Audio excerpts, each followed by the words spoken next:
Between what we've lived through and what our day jobs demand, we've spent some serious time researching neuroscience. The pattern we keep seeing is the way we think shapes the way we behave. And over time, those behaviors shape our outcomes, often before we even realize we've made a choice.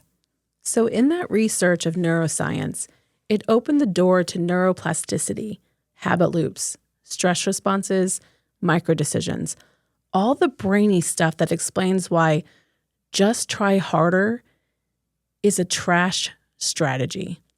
In this lab, we're rewiring habits one experiment at a time.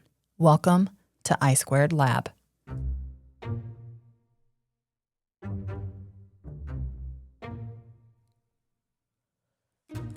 So I have been in the gym for over a year. I think it's 16 or 17 months. I would have punched you in the face if you had ever have told me that I would be a gym girl. Because it puts me in a very vulnerable state. And those people that know me on a personal level know that I don't like to be in a vulnerable, I mean, I don't think anybody does, right? But you walk in, you don't know what you're doing. Other people are fit and healthy and, amazing. And you look like a dunder. It's what I always felt. Like, I don't know how to do this stuff. I don't like to also hurt. When you do this stuff, it's supposed to be hard in the gym. So you're going there to actually put strain and stress on your body, right? Okay, so anyways, so I've been working with a personal trainer for that long and I don't plan on quitting. Like, I'm to that point. I don't love to go every day, but when I go, every time I'm done, I'm like, oh God, I feel amazing. Even though I walked in and I was stiff and achy and, I just, even stretching like hurt at the beginning of it. So, but it has completely changed my relationship with the scale and my body, and it's still changing. I will say too, side note, I have never, in the whole time I've been in the gym and talking to girls and guys at the gym, nobody ever comments on anybody's weight. And maybe that's what people think is going to happen at the gym, and it is the last place somebody will ever talk about your weight. They care about the weights on the bench. They don't care about the weight on the scale. There's a girl in there and she's just started. She's like 3 or 4 months in. Her name is Lindsay, my sister's name. I remember it because it's like your name. And she's, I know you don't think people are watching you until they they're watching you. Because I had one of them come up to me and I don't like people that scream in the gym, but I was screaming in the gym and Mike was murdering me. She comes up, she was like, "You are such a badass." She was like, "You just went full on beast mode." I was doing like 60s on this one squat I was doing. And that's a lot. That was a lot. And then he had me I did like 5. Anyways. So people are watching you and she's like, "I want to do that." And I'm like, "What?" You don't think you're anything until somebody's like, and she goes, my friend was with me and she comes over and he goes, he's killing her." And Lindsay turned to her, she goes, "No, she's in beast mode. She's totally gonna get it." I was like, "Oh my God, that's so awesome." And it's weird how that makes you feel. But anyways, so sorry to back up. So I've been in the gym for 16, 17 months. And at first we were working on little things, like it was bands. And then we were working up to weights, small weights. Cause I had lost so much muscle, in weight loss mode. You will lose muscle if you have a big calorie deficit and you aren't prioritizing resistance training and protein. Just disclaimer. That is going to happen whether you're on a GLP-1, whether you're just losing weight naturally. If you are in a calorie deficit and you're not prioritizing protein and resistance training, you will lose about 40% of your muscle. You feel it as you're doing it. Oh my gosh, yeah. I mean, I have. You as don't I've lost weight. Yeah. So I did. And it was abysmal what I could lift and move compared to what I knew. I was very strong before. I was freakishly strong for, I was a big girl. And I had horses and I threw around hay bales like nobody's business. Me strong. So we've gotten away from the smaller bands and stuff. And he's just recently got me back into that. And I'm like, what are we doing? I need to lift, heavy. This is when my ego comes in. And he's like, we're building up the smaller muscles again. He goes, because what happens is your larger muscles will get bigger quickly. And then if we don't start to then build up the smaller muscles to make sure that they can support the big muscles, that's when injuries happen. In a nutshell, there's a lot of things that happen. But when you start lifting heavier, your big prime movers, your glutes, your quads, your pecs, your lats, they can get strong fast. But the support system is what lags. The tendons and ligaments adapt more slowly than muscle. And then there's blood supplies lower, and then the remodeling takes time. And then there's stabilizers, your rotator cuff, your deep core, your glute medius, your foot and ankle stabilizers, things you would never think of. Your hips. My hips and my lower back are so weak. And I think it's because I was so heavy for so long that we really have to work on that. So I wear a brace when we do any kind of deadlifts or back squats, anything that's going to put a load on my spine. I have a belt that I wear that stabilizes that and helps support that. Scapular control muscles, it keeps joints like tracking correctly. If the stabilizers and the connective tissue aren't ready, the big muscles can't still win. And your shoulder, knee, back, they all pay that price. So you can look strong while quietly just building an injury if you don't build up the small stuff to support the big stuff. Which made me think, of course, I'm always like, whoa, this totally relates to weight loss too. Like if you don't have, and don't get me wrong, when I'm just standing there doing bands at the end of the day in the gym, I'm like, I'm building my small muscles, guys. Don't worry, I can lift a lot heavier than this. But he's got me doing a lot. And I'll tell you what, I haven't been that sore in a long time. I get sore in the gym, but it's mostly from lifting heavy these days. And then just to do a few like back extension exercises with absolutely no weight. Like I'm on this machine and you're just kind of moving back and forth with your back and you're squeezing your glutes at the top of it and then you're lowering back down slowly and you're controlling the movement. And then he has me do a lot of single arm stuff, which doesn't sound like it would do anything for your body, but like if you have single arm overhead presses, normally I'll do them together. So I've got both of my arms at my shoulders and then I press it up over my head. Just like you're like, yay, and you have your arms up, but you would have weights in your hand. If you do it one at a time, you have to stabilize your core when you're doing it. So the idea is that you're not moving around, you're controlling your body as you're doing single arm type stuff. So he has me doing a lot of that kind of stuff. But he's purposefully doing it. I know he has a method to his madness, and I just trust his process, and I just do whatever he tells me to do these days. Because he'll even put weird like exercises that he would never put together. Like he'll have me then do push-ups after I've done all of this arm stuff, and he's like, "I know you're not going to be able to do 10, but I want you to do 10." Because I'm like, I can do 10 push-ups these days. He was like, not after all of that. And he's right. So and then that is he's like, just do what you can do. He's like, but I want you to try to get 10. So he's got a method to his, he's incredible when it comes to the body and knowing what plays into what. And that's where I think we can really go into what the foundations that keep that weight loss goal completely in sight. I mean, early weight loss can happen fast. And if someone uses the big levers, like they really reduce their calories, and then like you can drop, this is, Mike, my personal trainer, tells me this all the time. He's like, we can drop weight. I can drop weight off anybody fast. He goes, but how we do it, it matters. It matters. So yeah, you can pull the big levers and you could drop weight really fast.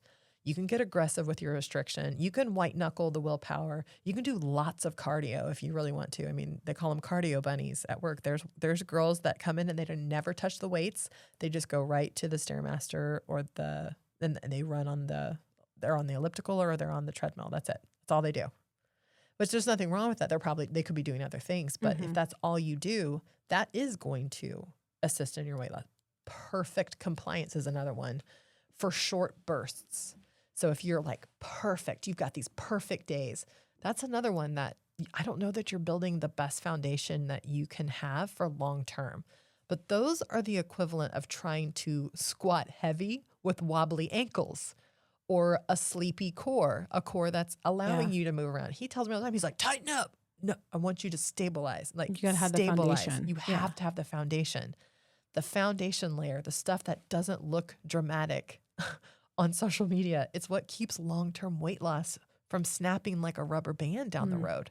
I mean, your small muscles and tendons in weight loss, what is that? That's like having your protein and your whole foods consistent. It keeps that hunger at bay, satiety.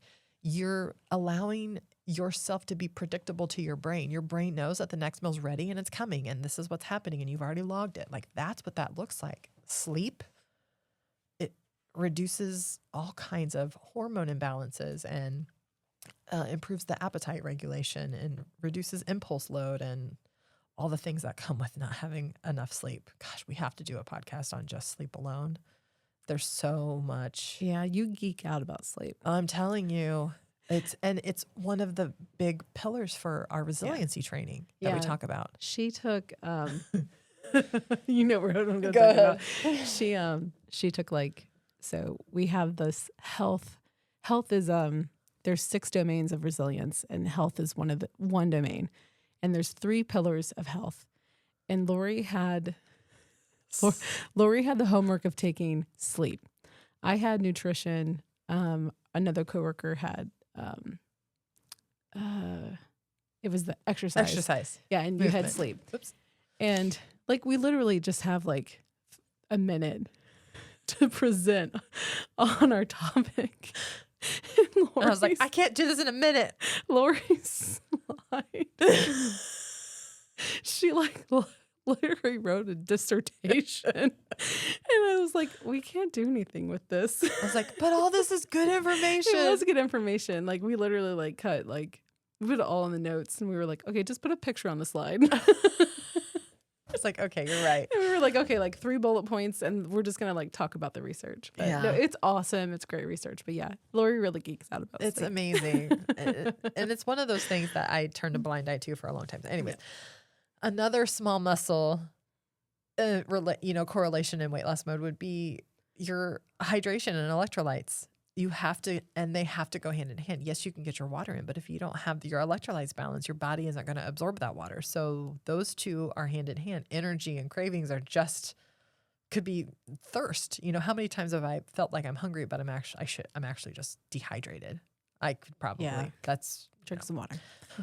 walking, low intensity movement. That would be another one that I would consider one of those supporting smaller things that feed up into weight loss. It builds capacity without burnout. I mean, anybody can walk for 5 minutes. If you're able to walk, obviously. I know there's people out there that cannot. The average person. The average person, if you are physically capable of walking, just walk. It doesn't have to be 20, 30, 50 minutes. It could just be 5.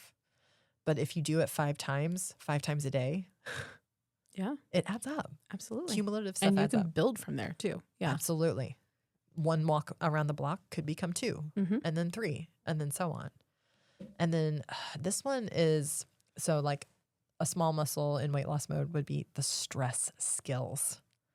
And what I mean by that is we tend to automatically go to the pantry if we need to cope with stress.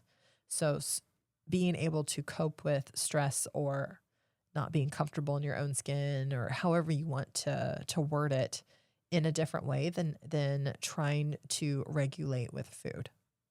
So building up different stress skills to respond to those times. And this week's been a hard week for me because I've had to do a lot of, announcing to my team that I'm making changes at work. And I'm telling you, I would bury a body for this team. They're amazing.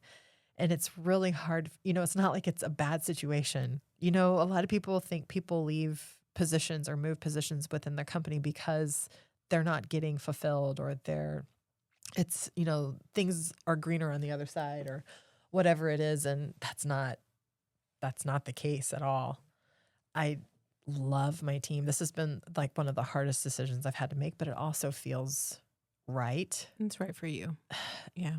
Is the timing great? No, but I don't know, and my manager right now is like, look, the time is never going to be great. So, and he's super supportive. Like everybody's Yeah. supportive, everybody's happy, but it's still I don't want to let people down. So it's been Yeah. a really hard conversation. So when I get home at night, I want to eat. So I'm having to really, really pay attention to how I'm responding. How have I, and I'm still on the journey. I'm still developing stress skills. Like these kinds of moments aren't ever going to go away from me. Yeah. And you're going to have to hold on to that because you're about to embark on 6 months to a year of learning a new job. And I don't like that. It's going to, well, I mean, you love to learn, but it's. I do, but I you love to don't- be the subject matter Yes, expert. I was going to say, like, you love to know things and you love to know everything and you love to be the one in the room that is the badass. And you're going to be great, but it's going to take you some time and that's going to be stressful. So hold on to that. I'm going to get eye Because- twitches. Yeah. Do you know, are. this is Yeah. how I can tell I'm learning and I'm frustrated The is my stress. eye will start to Yeah. twitch. Mine does too. Mine will like pulsate. I think it's I think it's because nerdy facts. Mm-hmm. Your magnesium, you burn through more magnesium when you're stressed. Interesting. And your twitching in your body is typically, not always, but typically associated with low magnesium. So when I travel, I up my magnesium because I love to travel, but it Yeah. still stresses me out. Yeah. Your body, you're mentally, you're Yeah. thinking of, you have to make different decisions. What do I have to do? Where do I have to Yeah, go? where do I Where's the bathroom go? again? Yeah, because you have to look at the bathroom every Yep. time you go anywhere. Yep. So but I've noticed every time I'm learning something new, my eye will start to twitch. I'm like, what's wrong with her? God. Yeah. So hold on to that. Like I will. I'm going to have to. It's going to be a challenge, but it's exciting. It is exciting. I'm excited for I you. love to learn new things, but I also love to be the subject. It's funny. A little bit of a sidebar here. I was talking to Randy about this, and he goes, "Well, that makes sense because you're good at everything you do." And Aw. but it made me Bonus think. points to Randy. Bonus post to Randy. Yeah. But then I was like, huh. And I think this could be another podcast for another day. How many times do we stop doing weight loss mode because we don't see that we're good at it? Well, yeah. I mean, I don't do things I'm not. None of us do things that we're not. We good at. don't. And I'm like, It's self-efficacy is everything. If I'm not good at it, then why would I do it? I want to, because I think we could Yeah, okay, go down let's a stop. whole Yeah, rabbit okay, hole sorry, there. Sorry, we will just totally shift and talk about that. Okay, so back It's a to bit- so we'll do another one on that one because Okay. that's a whole. I was like, what? Profound. Thank you, Randy. Thank you, Randy. Sometimes he's smart. I just completely was like, Good job. how many times did I stop doing this because I perceived I wasn't good at it? Yeah. I stopped losing. It stopped being exciting. You plateaued, but I it was. plateaued. But Yeah. it wasn't a plateau. You know what I mean? It was some. Yeah. Okay. Yeah. Never mind. Yeah. Sorry. Stop talking. I know. Lindsay. I know. But Okay. then I got excited about it. Okay. So stress skills, building up those stress skills, environment design. Actually, stress skills, I think don't we go into that in resilience, in the resiliency training that we have? Yeah. I mean, stress skills is resilience, really. There is a gentleman by the name of Hans Selye. I don't know if anybody is familiar with him, but he's actually known as the father of stress research. He was born in the last century, died in the last century. He discovered something that is, I'm going to giggle because I had the maturity of a preteen boy. GAS, G-A-S. It's called the General Adaptation Syndrome. It's essentially the biological context of what we go through when we experience stress. And it's alarm, resistance, and exhaustion. Alarm, resistance, and exhaustion. So Okay. that's like what we experience. Alarm, there's alarm. Like, oh gosh, this is happening. Yeah, like alert, alert. Brain is alert. There's a stressor in the environment. Something's going on. Alarm. There's resistance. I don't want to do this. Yeah, I don't want to deal with this. And then there's exhaustion, Like, essentially, your reaction to the stress. And then he actually discovered the body shows a non-specific response to like different stressors to it. And the really cool thing that I like, that I always tie into the resilience training that we do, there's distress, which is bad stress. And then there's eustress, which is good stress. Which is EU. EU. Stress. EU meaning good EU stress. stress. EUSTRESS. Yeah. So think of a bell curve. Just think of a mountain, essentially. Sorry, I just hit my microphone. We're talking with our hands again. Sorry. Always happens. So think of a mountain.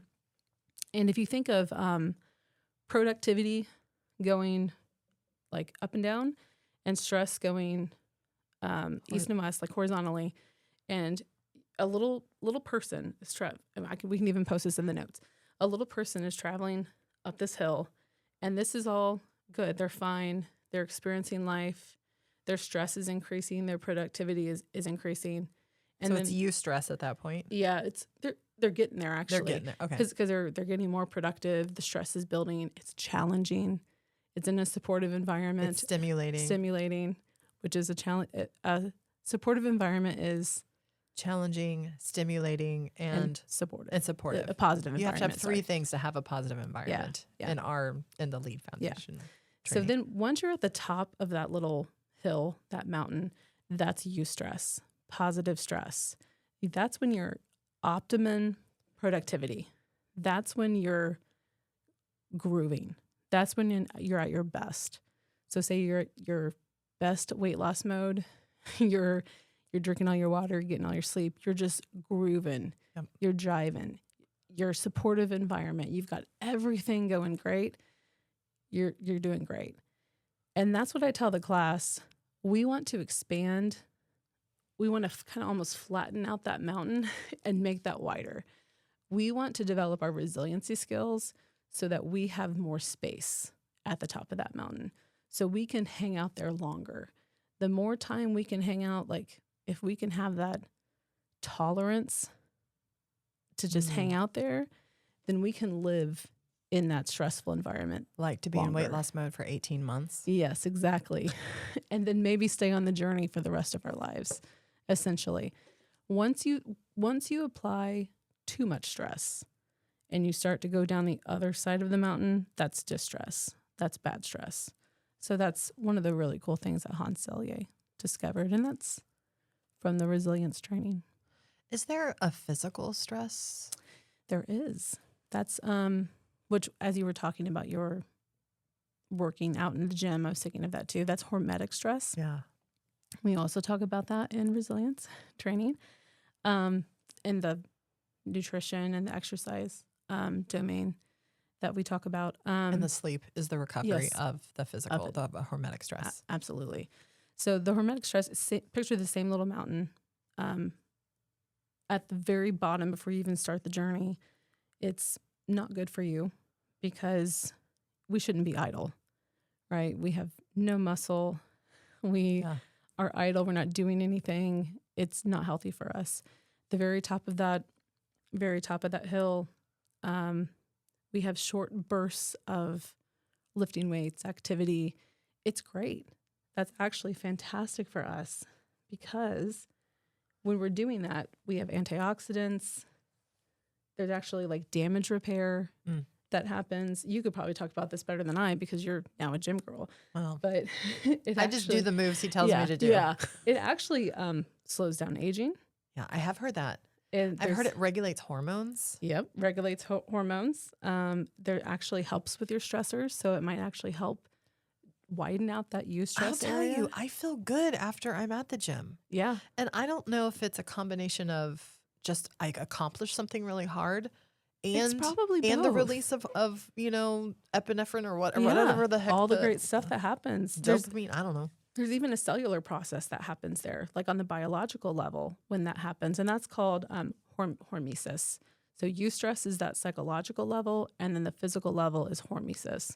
And then once you get to the other side of the hill where you're working out too hard. Yeah, there is like people are throwing up kind of a situation. Like habitually like yeah, that's the bad side. You don't want to go there. So there's a sweet spot in stress physically and mentally.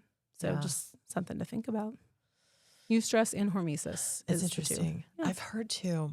I'll get this wrong. Maybe I need to do more research on this before I even bring it up. I'm just going to bring it up though. Who cares? That there is this hormone that is only, or maybe it's not a hormone. It's a chemical that is excreted from your muscles only during this hormetic stress, only during when you put your muscles under tension, it is not produced at any other time in your body, and it's immune boosting. It like will support your immune system. It's amazing that your bodies can do this kind of thing. And then, I know people talk about in broad strokes of the benefits of exercise and putting, time under tension in your muscles, lifting heavy and putting things down. And, I think for a long time, I think there's still pockets of it, of course, but women don't want to look bulky. We're not going to get bulky. We don't have the testosterone levels. You would have to lift heavy for years to be, or take steroids or get your testosterone levels Is up. it called mitohormesis? Yes. Is that okay? I had to look it up. Yeah. Just so you guys know. I'm not that smart. I was like, I'll look it up for you. I know. Another little rabbit hole, another little plug for like, okay, yeah. Get your body moving kind of a thing. Anyways. Interesting. Identity plus reps is another one that could be likened to, if we're still on the comparison of the small muscles and tendons supporting the big stuff in weight loss mode. Identity and reps. This is what I do now, not I'm on plan. Like this is just what these are the foods I choose. This is what I do. This is who I am. And then the reps part, of course, is in the gym. We talk about reps, but stacking the days. You have to keep doing it. You have to have more on days than off days. You don't have to be perfect. You just have to be consistent enough. 6 days out of 7. You don't want that 7th day to completely negate your last 6, of course. But if you flub up and have a couple hundred more calories on that 7th day, that's not going to completely negate all of the other days that you were in a calorie deficit working towards your goal, whatever that is. And then another one is, and this gets to your resiliency, is a relapse plan, because we are human. We are not going to be perfect at this. And we're going to do probably a series of podcasts around all or nothing thinking. We're going to do a workshop on it. And that's going to be an ongoing thing. I don't know that we're ever going to completely come to the crest of that mountain of all or nothing.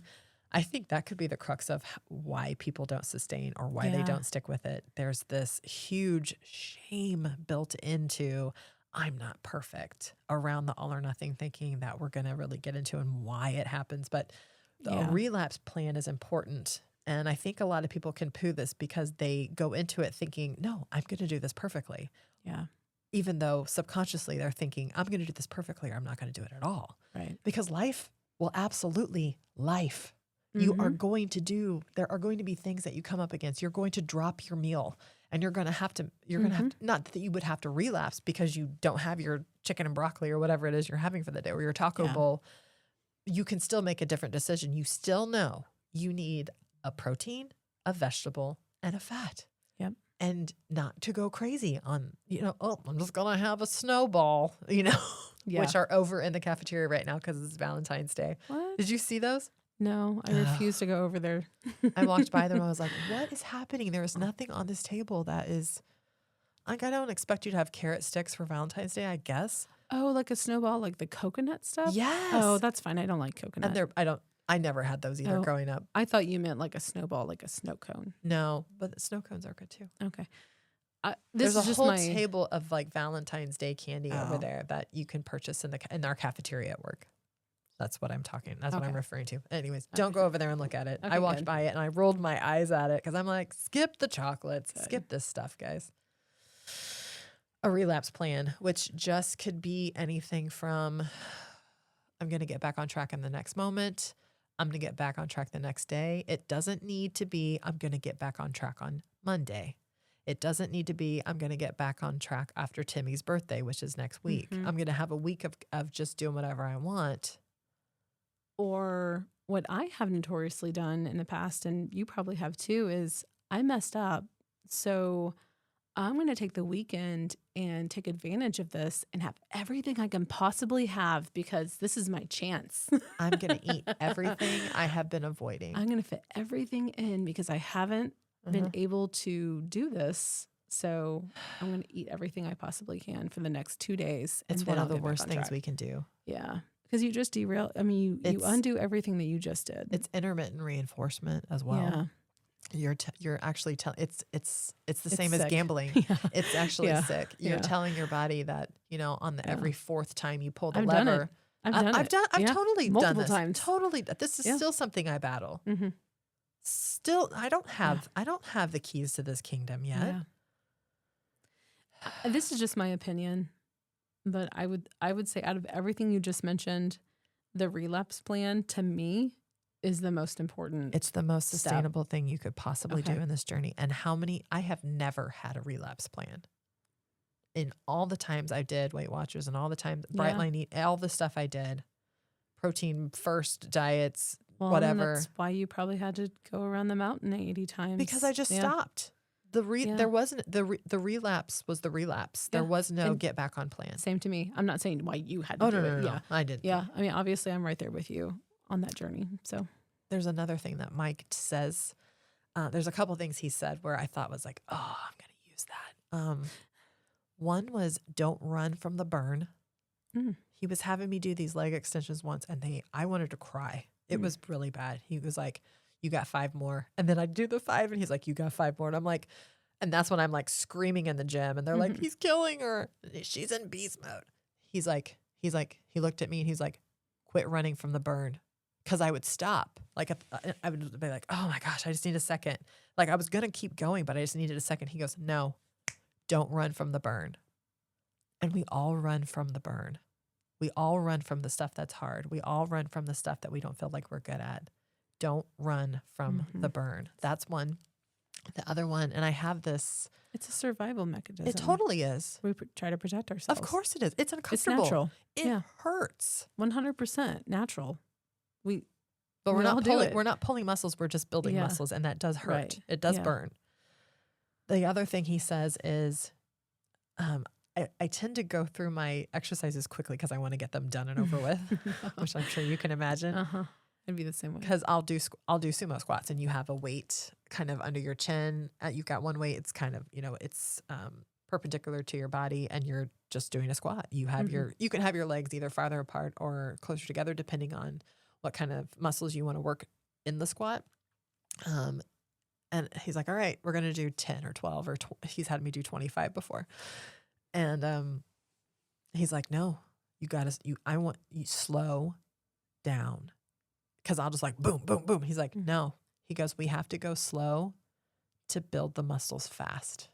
The slower you go, the faster you grow is what he says. The slower you go, the faster you grow. Mm. That takes some thinking. I know. And he said it to me once and I was like, huh. So if you slow down and you really find things you enjoy in this process, the faster you're going to grow as a person who does this kind of thing forever, was my corollary to it. That's true with every kind of learning. I thought so too. I mean, when you really it's not just stop muscles. and think about it. He's No, profound. It is. He needs to write a book. It's very profound. I know. Because to really learn, I mean, if you really take it at the most basic level, the brain, to get into true learning mode, Yep.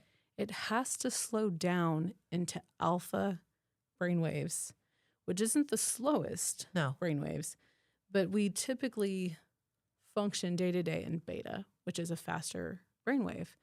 It's brainwaves. Sorry. Yeah. Bull. It's problem solving. It's multitasking. It's, I'm looking at as soon as you look at your phone, your brain pops into beta because you're thinking about text messages, phone calls. My kid's got to do this. You're thinking about all the things that your phone has in it. Your brain just pops into beta. It's crazy. It's like task-oriented type brainwaves. Just getting stuff done. And alpha is slower thinking. It's learning. It's just deeper thinking. And your brain actually has to go there to learn.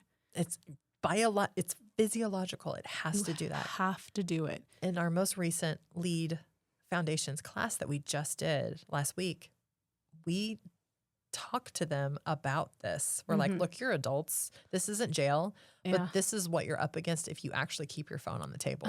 I opened the class and I probably spent 40 minutes. Yeah, you did. Like, I spent 40 minutes on a lot of stuff, but But it was an intro of this is what we expect. I spent a while.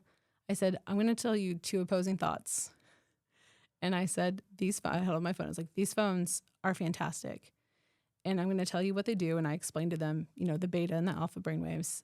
And I said, as the talent development manager here, I suggest that you put these phones, turn them off, turn them on silent, put them in the bottom of your bag, get them out of your sight. Turn them upside down on your desk, put them in your pocket, just get them away from you, right? I prefer you not to look at them. And then you went into the science of why. What it was. Because of the different brainwaves. Went into everything I just told you incites. guys. Even just looking at them pulls you out of learning mode. You're here to learn. You guys have 2.5 days. This company is taking you away from your day-to-day job, and we're investing in you. We want you to learn. Work and life will be here for you after these 2.5 days. This is for you. This is for your development. I want you guys to take this seriously. And then I held up my other hand and I said, and here's the opposing thought. You're all adults. It's your decision. You have responsibilities. You have kids. You have parents. You have bosses. You have employees. You have neighbors. customers. You have parents. You have children. Yeah, you have customers. And we get that. And I get it. And, maybe you have a sick kid. But if you have to take a phone call or a text messages, just step out of this classroom. Yeah. We're not judging you. If I see your phone on the desk, I'm not going to judge you. And we were being serious. Yeah, you guys are adults. I'm just I'm giving you guys facts that this is what these cell phones do and this is how your brains function. And I'm just reminding you guys that this is for you. This 2.5 days, we're not doing this for us. We're doing this for you. So it was really cool because I had a couple people come up to me and they were like, I never thought of that. I never thought about the cell phone and what this does and how my brain works. And I never thought about how not paying attention for this, how not setting aside work and not just focusing on this class for 2.5 days, what that would do, like how important that is. So it's just interesting. You gave them permission to. I did. You gave them permission not to. Yeah. They're adults. Either way. Yeah. Whatever choice you make, you have permission to do that. It's their decision. I'm not judging you if you don't, because I think there's the opposite of that. I think there are certain people that think that if I'm not plugged in at all levels, even to am I a good employee because I can't do both of these things at once? Well, and that's what we also learned in our resilience training and stress is it might stress somebody out even more if they don't have their phone on their desk. Right, because they could have a sick kid. Because it's not the day for me to put my phone at the bottom of my bag. Right. It's just not the day. Yeah. So, and that's the thing. We're all adults. So, and I'm sorry, I just went off on a tangent. No, this is really important because. But slowing down, we have to slow down to learn is where we went. Sorry. Yeah. Forget what he said.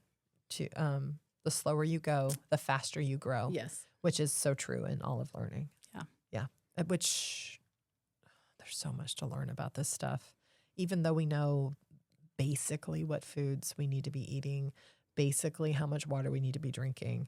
Do we know how to do that when we're traveling? Do we know how to do that when we're on vacation? Do we know how to do that when we're on a vacation with friends? Do we know how to do that when we're on a vacation by ourselves? Do we know how to do that when we are completely by ourselves at home and no one's watching what we're doing and we want to eat in secret? That's the hard part. Fast results are like the big muscles without actually building up the little tendons that support it. Long-term maintenance, I mean, it's like it's like making sure that all those tendons and the stabilizers are there to support everything. And I think there's times where I didn't build that up when I was doing all of the things that I needed to do to lose the weight. There's so much inner work. This is the inner work. The little muscles are the inner work. Mm-hmm. It's all this other stuff besides what to eat, what to drink, when to sleep, and what not to eat. It's beyond that. What's the relapse plan? What is getting that identity in line and then doing that and stacking those days look like? What is the environment designed like? Do you have your pantry cleaned out the best way that you can? If you have kids and a husband that aren't doing this with you, is that food in a container that's clear and every time you open the pantry it's right in your face, or are you going to put it in a container that's actually colored and you can't see through it, so it's not always in your face? Doing the boundaries around the sleep, all that. In the gym, we don't earn heavy weight by wanting it either. So I think the same could be, I mean, we earn it by building what supports it. I only started doing any kind of lifting with the bands, which is, there's nothing wrong with that. You can use the bands forever because they work all of the muscles and there's different tensions of bands. Of course, you can go up in that. But it's same with weight loss. I mean, the goal isn't just dropping the pounds. It's building the infrastructure that can hold the new body without constant white knuckling it, constant strain, constant, oh God, what am I going to do when I go out to eat tonight? We are going out to eat. It's Valentine's Day. We are going out to eat tonight to Mama Carola's. It is an Italian restaurant. Those people in this group know about it, know that I love this place. And it is a place I ate all through weight loss mode. Now, I didn't eat out for the first probably 4 months when I was in weight loss mode. But look, I was in weight loss mode for 18 months and I knew I was going to have to eat. I'm not going to not eat out. Yeah. You had to figure it out. I had to have a plan. I have to live my life. Travel wasn't going to slow down. So I had to figure that out. And I get that a lot. I get that, oh, you know, I travel a lot. There's not protein when you're traveling. Yeah. And it's not an or, it's an and.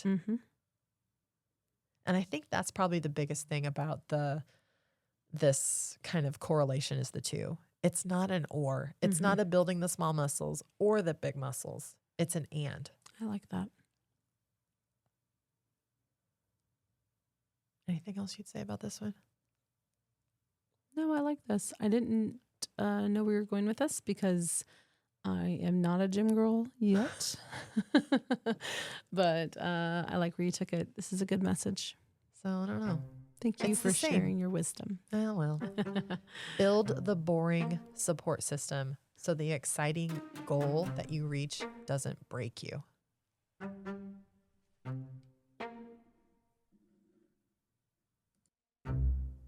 Until next time, stay curious. Keep experimenting.